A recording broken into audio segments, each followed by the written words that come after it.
Hey there film fans, what's your favourite video game movie?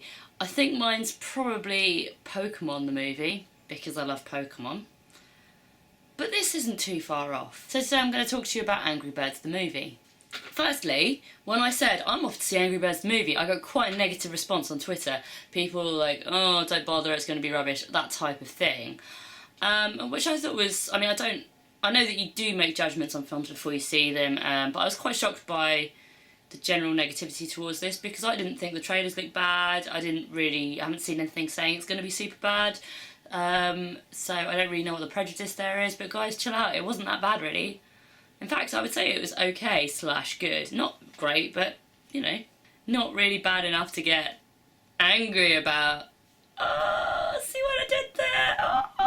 What's your beef though? Is it the cartoon or is it the video game? I just don't get it. What I do get is that 3 years ago this would have been a lot more relevant because Angry Birds isn't quite the sensation it maybe once was. And I know that often video game movies can be a bit pants. Plus, the plotline of throwing birds with big catapults at buildings doesn't necessarily scream feature-length movie. In fact, a lot of the plot doesn't even feature that. Flightless birds, mostly really happy. One of them called Red is a bit of a grump. He gets sent to anger management, where he meets Josh Gad's Chuck and Bomb, who is a bomb, because logic. Green pigs arrive. The birds are generally very welcoming, although Red's a little bit suspicious. What is the motivation of these foreign green pigs? Basically, it's a plotline that teaches kids to suspect and fear anybody who doesn't look like them arriving on their land. Hey, that person looks different to me. They've definitely got an ulterior motive. Aside from that, it's colourful and it's pretty fun. The animation looks great. Plus, one of the writers works on The Simpsons, so that's always a good thing. Generally a good voice team. I really like Josh Gad, although I think that he goes into overdrive on this a little bit. He's not quite as lovable as Olaf. That said, some of the jokes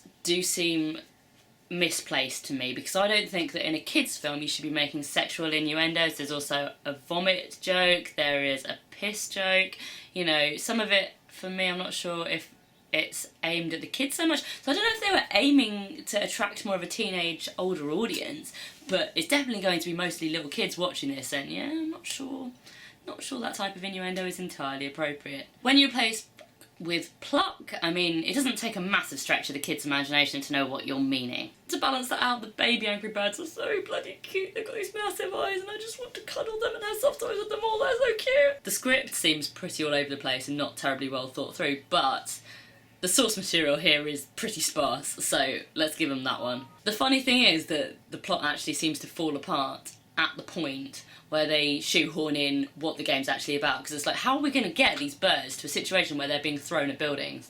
And they definitely set it up for an attempt at a sequel. Yeah, it's not amazing, but if it was on telly and I was sitting about on a Sunday doing nothing, I would probably watch it again. It was quite good fun. But what did you guys think? Did you hate it as much as people seem to expect you to? Let me know in the comments, and don't forget to subscribe to my channel.